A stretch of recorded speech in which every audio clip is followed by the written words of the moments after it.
Boa noite! Mais uma vez estamos aqui, nós da USE Franca, eu, Valdete, representante da USE neste momento, no nosso 48º mês de Kardec.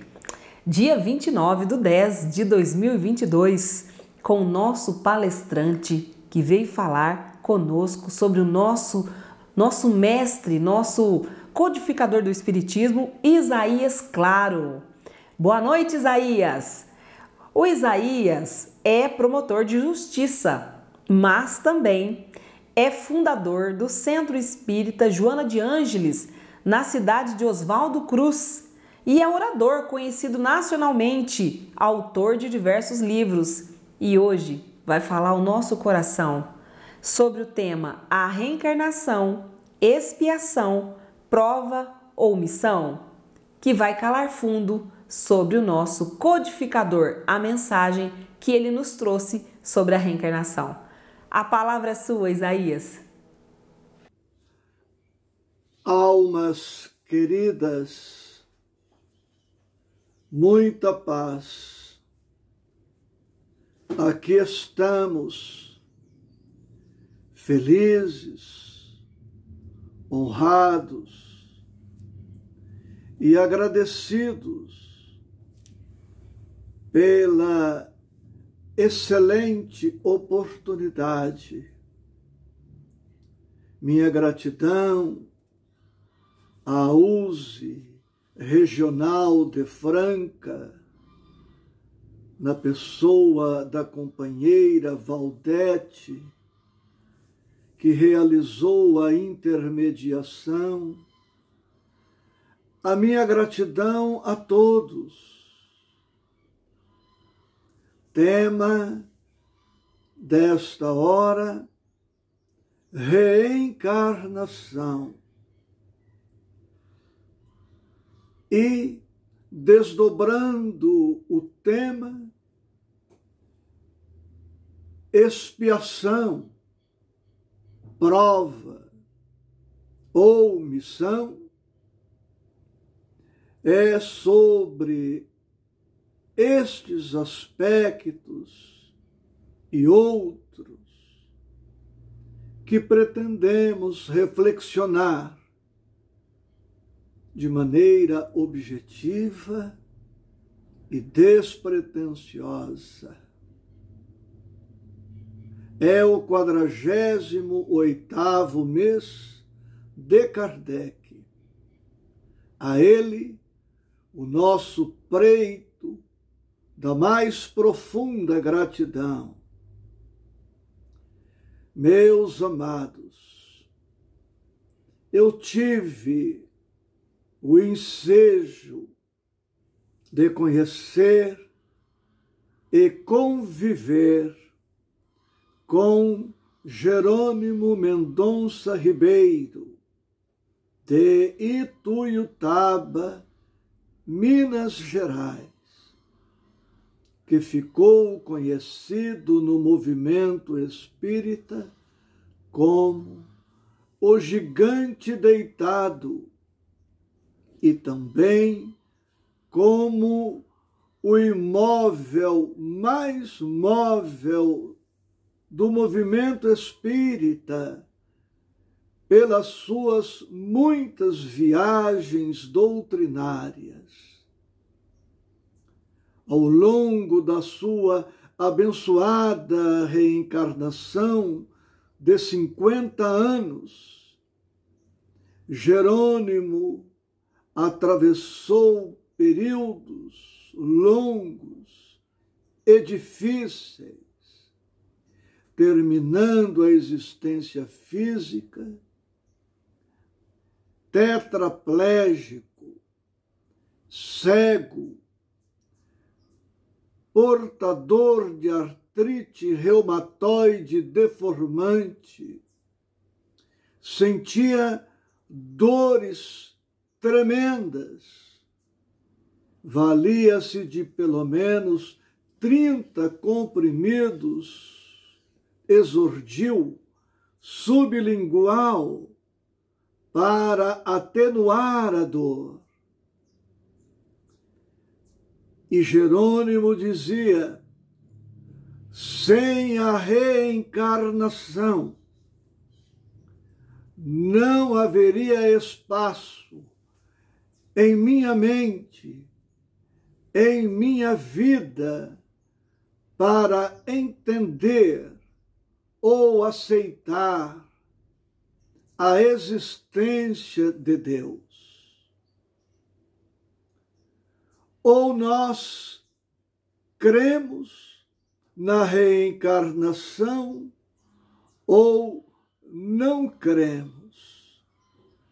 Sendo espíritas, não temos dúvida alguma deste princípio. Mas como a nossa palavra pode alcançar adeptos de outras doutrinas, dizemos que sem a reencarnação nos deparamos com questões irrespondíveis, insuperáveis. Como entender e aceitar as tantas desigualdades, as tantas diferenças entre os filhos de Deus? E esta pergunta pode ser desdobrada em muitas outras. À luz do Evangelho de nosso Senhor Jesus Cristo e à luz da doutrina espírita, dizemos que a reencarnação é uma demonstração inequívoca da justiça de Deus, do amor de Deus e também da misericórdia de Deus. Emmanuel, no livro O Consolador, nos diz que a reencarnação é o perdão de Deus. Há criaturas que afirmam que Deus não perdoa, porque Deus não tem o que perdoar, posto que Ele não se magoa. Esta é uma visão superficial do perdão. Contrariamente a este pensamento, Emmanuel assevera: a reencarnação é o perdão de Deus. Como entender este pensamento de Emmanuel?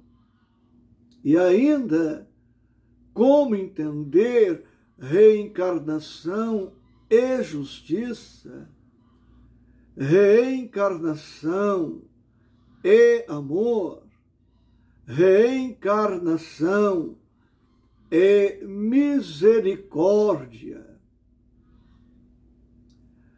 Com a doutrina espírita, aprendemos que Deus fez a todos nós iguais,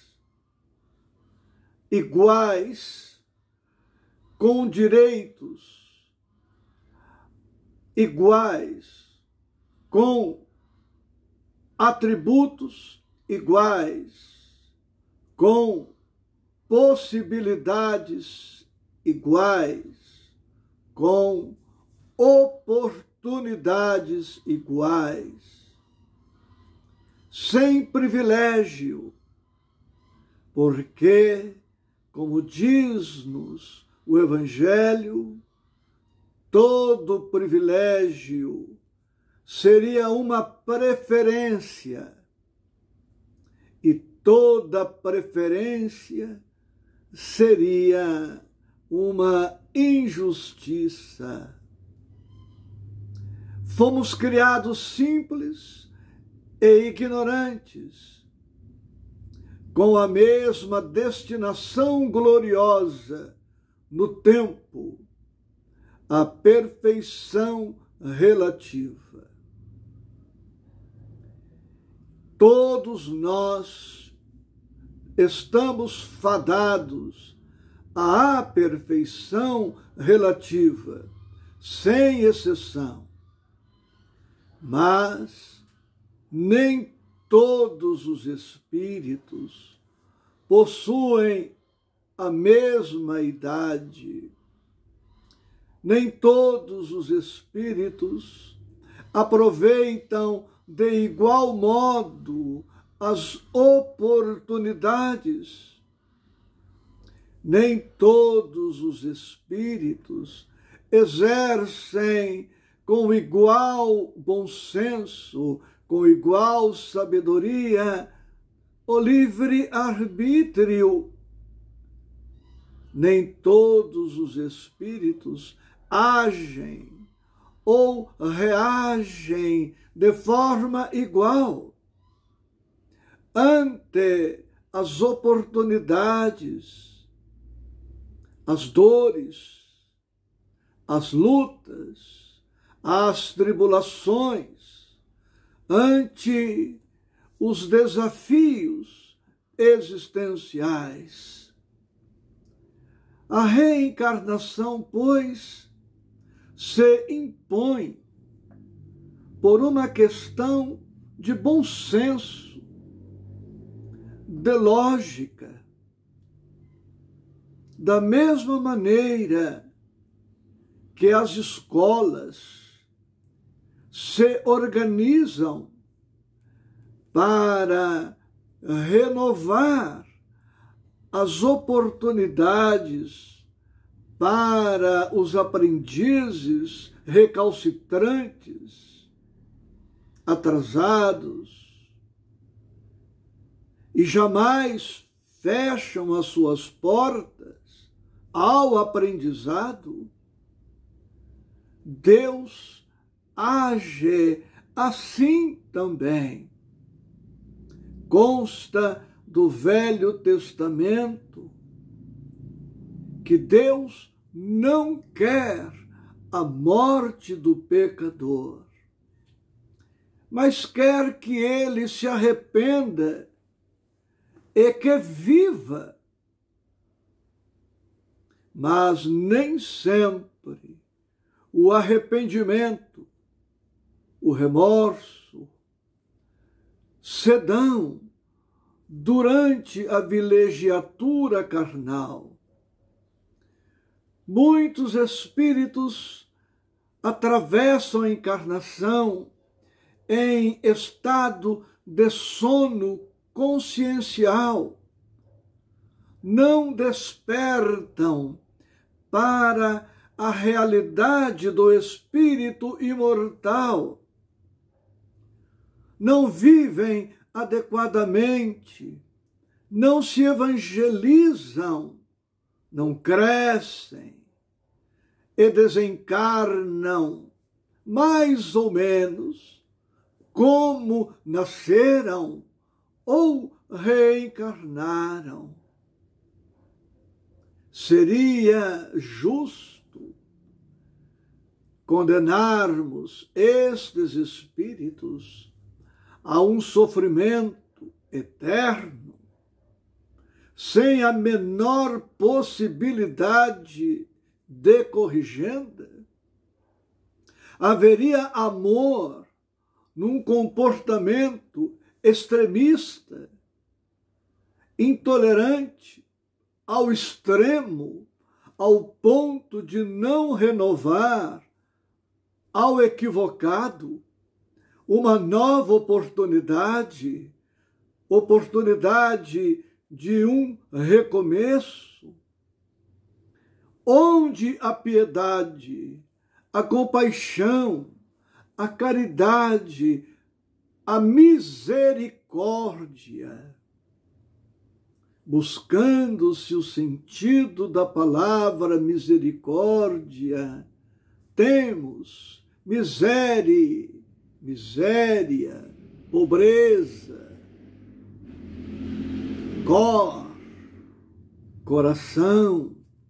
Ser misericordioso é ter coração, sentimento, piedade, compaixão, compreensão, tolerância, bondade para com aqueles irmãos mais fracos, mais ignorantes, mais viciosos, concedendo-se-lhes tantas oportunidades quantas se fizerem necessárias ao reajuste, ao aprendizado novo,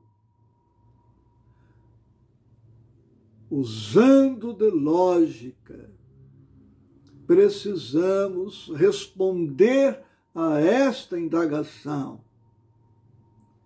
Será que nós, seres humanos, somos melhores que Deus? Será que somos mais justos, mais amoráveis, mais piedosos, mais compreensivos que o próprio Deus? Se tudo que somos, somos em decorrência da presença de Deus em nossas vidas, o pouco que já conseguimos amar somente é possível pelo infinito amor de Deus presente em nossas vidas. O pouco de bondade que conseguimos expressar é resultante natural e lógico da infinita bondade de Deus. O apóstolo João, em sua carta, anotou: nós amamos porque Deus nos amou primeiro. Nós amamos porque Deus nos amou primeiro. O amor que experimentamos em nós é efeito, cuja causa primeira e profunda e definitiva está em Deus. Se Deus não nos tivesse amado, se Deus não nos amasse, não teríamos amor algum para oferecer a quem quer que seja. Se Deus não tivesse piedade de nós, tolerância, paciência, não teríamos paciência, tolerância, piedade para ninguém, porque estes sentimentos nos seriam totalmente desconhecidos. Até aqui estou trazendo algumas reflexões de natureza filosófica, baseada na lógica. Mas nós temos mais para trazer. Almas queridas,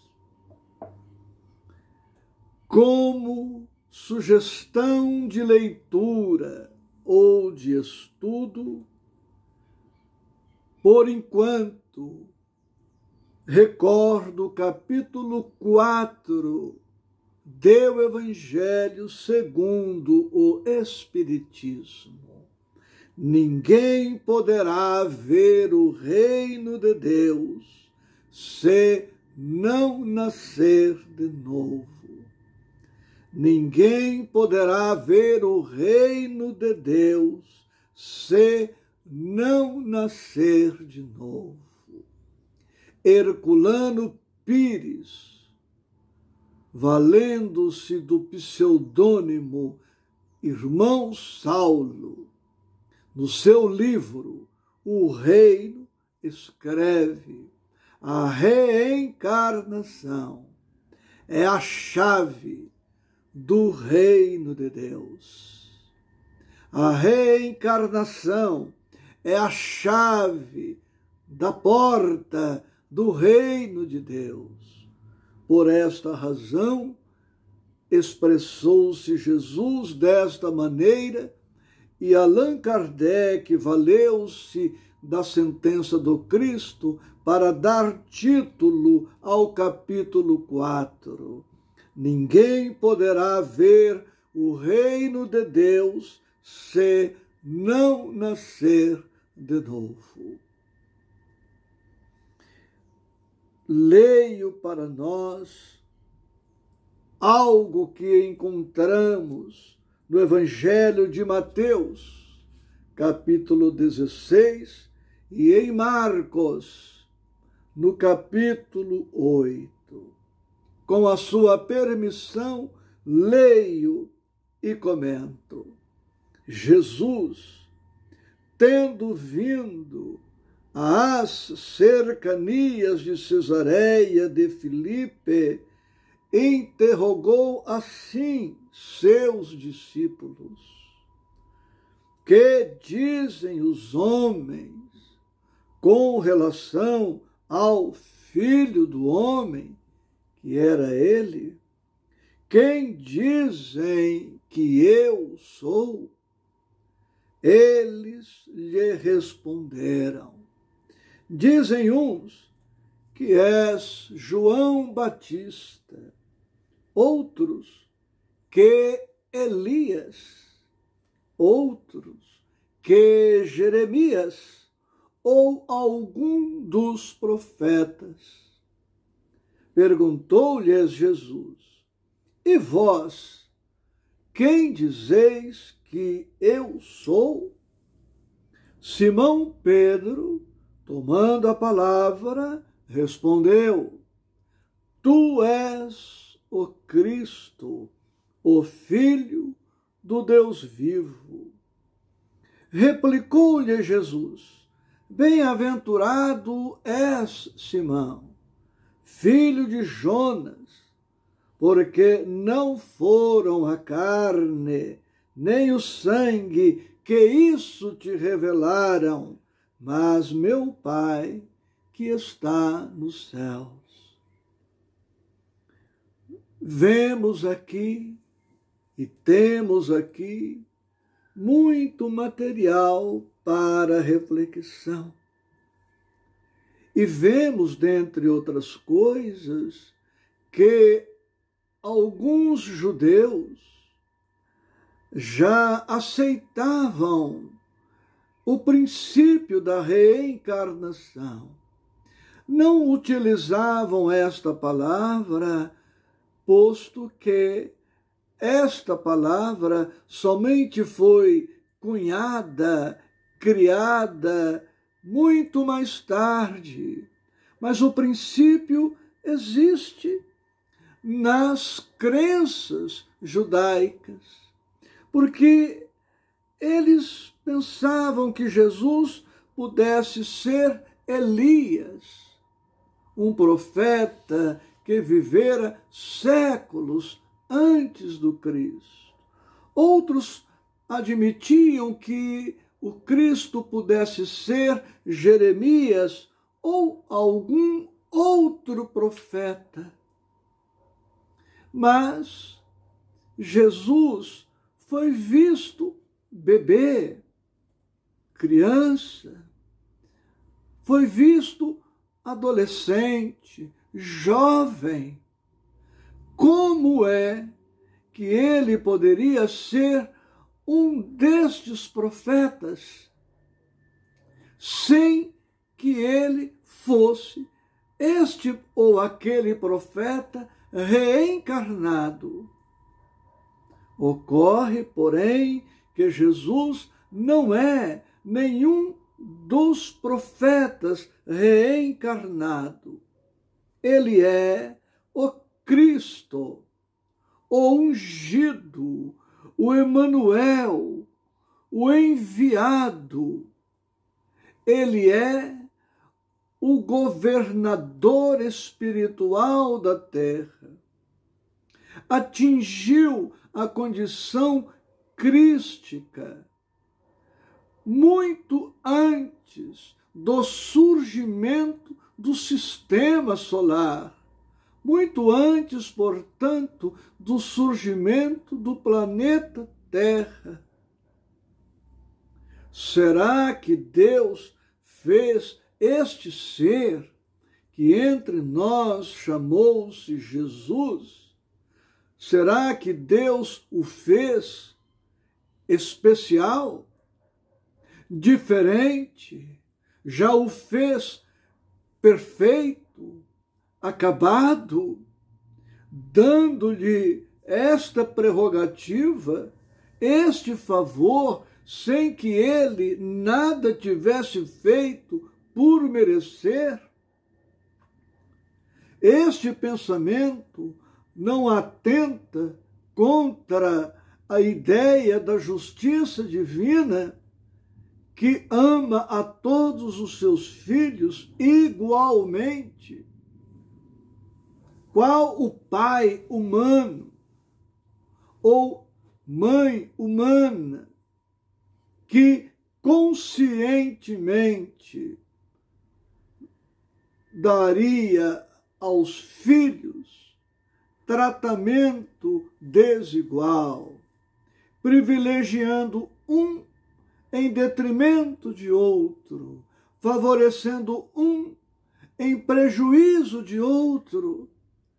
Qual o pai, qual a mãe que daria um prato de alimentação para um filho, deixando o outro esfaimado? Qual o pai, a mãe que dessedentaria um filho, deixando o outro sedento? Qual pai ou mãe que agasalharia um filho e deixaria o outro nu? Portanto, Jesus não é exceção à regra.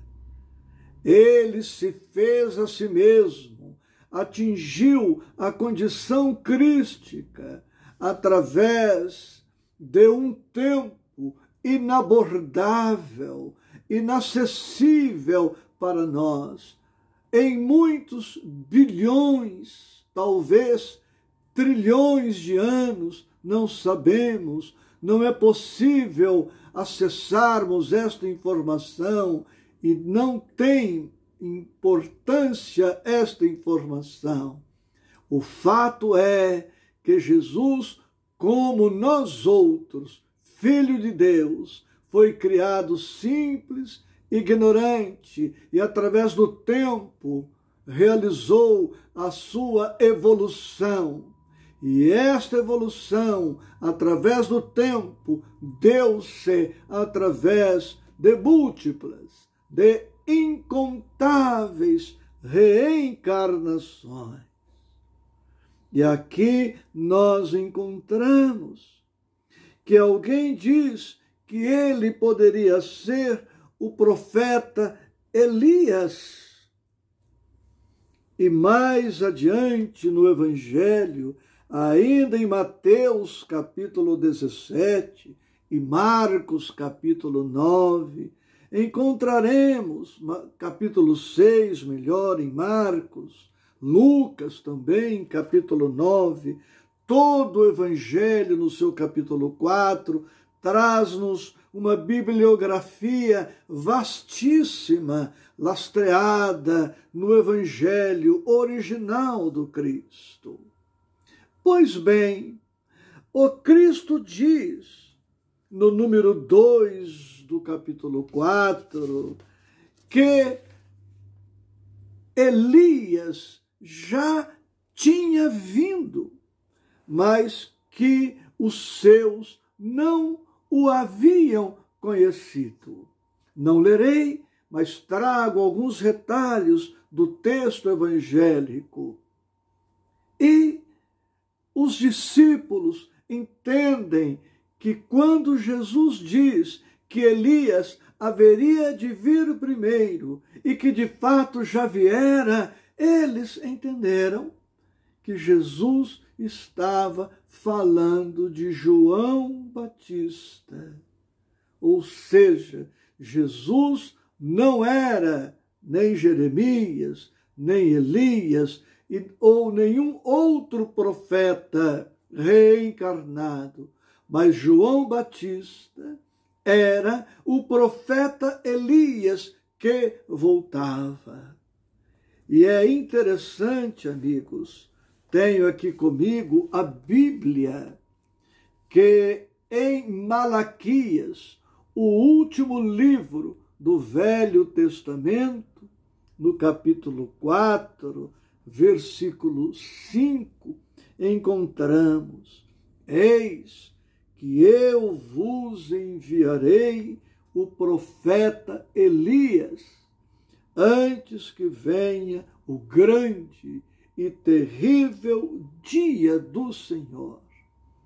Eis que eu vos enviarei o profeta Elias, antes que venha o grande e terrível dia do Senhor. Enviarei o profeta Elias. O profeta Elias. Aqui não estamos diante de um raciocínio lógico. Não estamos diante do estudo da justiça, do amor ou da misericórdia de Deus. Não é uma abordagem filosófica agora. É uma abordagem baseada na língua portuguesa. Eu vos enviarei o profeta Elias. O artigo definido. Ele não diz aqui o profeta traduzindo o pensamento da espiritualidade superior. Eu vos enviarei um profeta que se chamou Elias. Um profeta. Eu vos enviarei o artigo definido. Não se trata de qualquer um, senão daquele profeta que vivera antes. E ele vem na personalidade de João Batista. O tema proposto pela USE Regional de Franca é este: reencarnação é expiação, é prova, é missão. Respondo a esta indagação dizendo que reencarnação é, antes de tudo, em uma só palavra: oportunidade. Reencarnação é oportunidade. Oportunidade para muitas coisas, para muitas possibilidades. Expiar, atendo-me ao tema, é colher as consequências de. Então direi, reencarnação, em algum momento, estará sim associada à expiação, não como castigo de Deus, posto que Deus não castiga. Expiação no sentido de colher as consequências inelutáveis, inafastáveis das nossas condutas equivocadas. A lei é de justiça, insista-se. A lei é também de causa e efeito, ou é de ação e reação, ou ainda de semeadura e colheita. É da lei que colheremos certamente o resultado de nossas ações, de nossas escolhas. Portanto, ao reencarnar, ao retornar para uma nova experiência, é possível que o espírito venha em tempo oportuno colher o resultado de suas ações equívocas. Mas ainda aí vemos a justiça, o amor e a misericórdia, porque Deus, ao invés de condenar o equivocado a penas eternas, enseja-lhe o retorno, a continuidade da vida, a repetição das experiências para que ele faça melhor, para que ele faça diferente, isto ou aquilo que ele tenha feito de maneira imprópria, de maneira insuficiente ou ainda de maneira inadequada.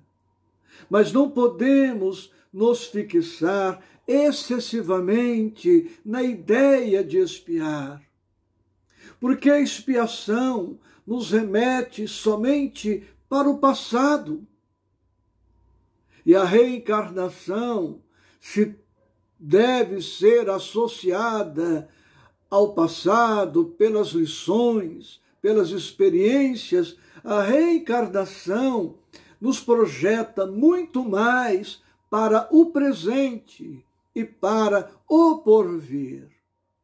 Não reencarnamos para repetir as mesmas experiências malogradas, fracassadas. Reencarnamos para fazer diferente, projetando-nos para o porvir. O tema proposto ainda sugere: reencarnação é prova? Sim, porque prova é teste, exercício, treino, oportunidade ainda, oportunidade de treinarmos, de exercitarmos a conquista dos valores, das virtudes, do desenvolvimento dos atributos divinos que trazemos íncitos em nós. É, portanto, teste, oportunidade, e se nos conduzirmos bem diante dos testemunhos, das oportunidades, crescemos, avançamos, melhoramos. O tema ainda pergunta: reencarnação é missão? Afirmarei positivamente, sim, porque todos nós, ao reencarnarmos, trazemos no bojo da nossa nova etapa compromissos, tarefas, objetivos. Nenhum ser no universo,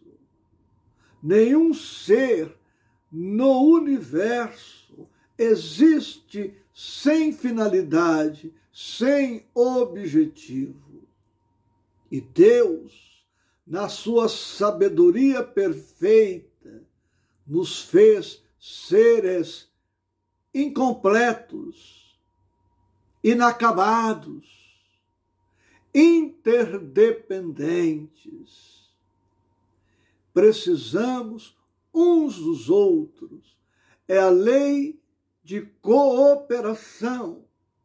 E por esta razão, a necessidade da vida em sociedade, para que possamos nos entreajudar nesta reciprocidade que vai nos permitir o desenvolvimento das virtudes, dos valores morais, éticos, espirituais. Crescemos enquanto vivemos em sociedade, na compartilha com as demais criaturas dos recursos, das bênçãos de que dispomos, como elas hão de compartilhar conosco dos recursos e bênçãos que também trazem consigo. Mas a palavra fundamental, síntese, é esta: oportunidade.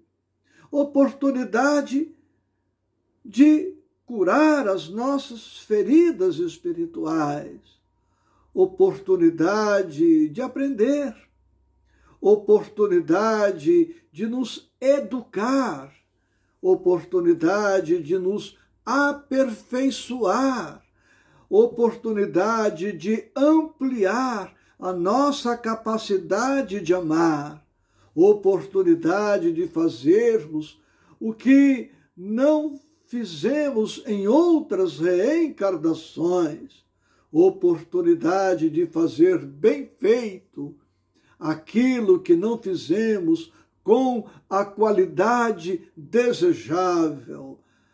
A reencarnação é a oportunidade da pacificação interior, da pacificação com as demais criaturas, é a oportunidade da corrigenda, do soerguimento, é a oportunidade do perdão, a oportunidade da conciliação, da reconciliação, é a oportunidade da caridade, é a oportunidade do bem, é a oportunidade de prosseguirmos na nossa trajetória evolutiva no rumo da perfeição relativa. O espírita com o Evangelho, o espírita com a doutrina espírita, não deve mais perguntar: o que foi que eu fiz em outras encarnações? Porque esta pergunta nos leva ao abatimento, à tristeza, à apatia, ao pessimismo. O espírita dinâmico, otimista, confiante, fervoroso, deve antes se perguntar: que posso fazer hoje, agora, com todas estas possibilidades à minha disposição? Que posso fazer amanhã, começando hoje, começando agora?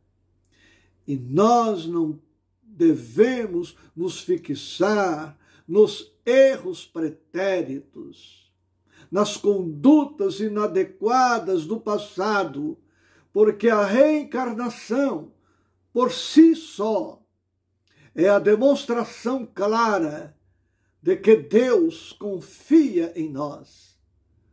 É a comprovação de que o Cristo confia em nós. É a comprovação de que os amigos espirituais que patrocinaram a nossa volta confiam em nós. E Deus espera a nossa confiança nele. O Cristo espera a nossa confiança nele. A espiritualidade espera a nossa confiança nela, a confiança no bem, a confiança no amor, a confiança na paz, a confiança no trabalho, a confiança no estudo, a confiança no progresso, a confiança na perfeição relativa que é a nossa destinação, para que possamos viver de olhos fitos no porvir. Bendito Evangelho, bendita doutrina espírita, louvado seja nosso Senhor Jesus Cristo, que veio e deu-nos lições preciosíssimas, dizendo-nos que somos filhos de Deus, fadados à perfeição, à felicidade, que alcançaremos através das múltiplas etapas, das múltiplas oportunidades a que a doutrina espírita dá o nome de reencarnação. Franca querida, internautas queridos, Deus a todos sempre nos abençoe.